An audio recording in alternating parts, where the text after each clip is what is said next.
two-part series, Getting Schooled. She's standing by in the newsroom. Kelly? Tonight we take a look at one man who is addicted to gambling. This is one of the consequences of gambling that some people don't think about. The question that some gambling opponents would ask, is it fair to use money spent by gamblers to support public schools? As we told you yesterday, that's exactly what's happening. In fact, 71% of casino revenues goes to support public schools in Illinois.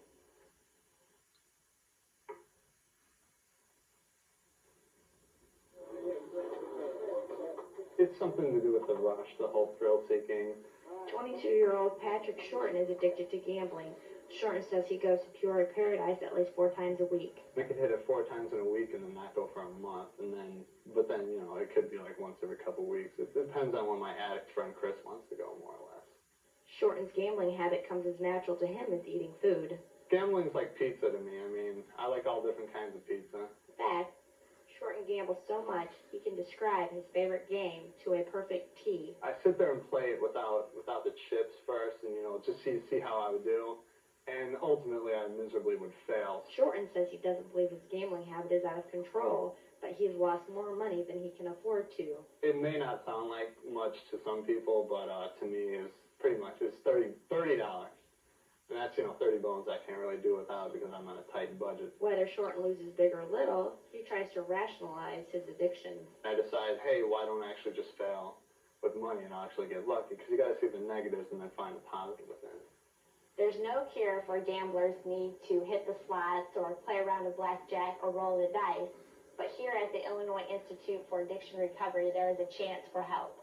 So one of the earliest requirements of treatment is to help them to see more clearly where their gambling has created, you know, serious life problems. You got to kind of look past that, and as long as you keep it in control. But as Black tells us, a gambler's addiction can vary. While some gamblers can be just social, others are pathological and are obsessed with gambling.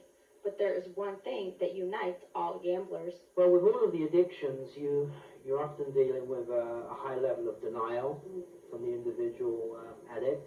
No, I would say no, absolutely not. Obviously, it's tough to fight any addiction, and some who oppose gambling say it's wrong to use gambling addicts like Shorten to support public schools. 71% of the money from casinos like Paradise goes to support public schools.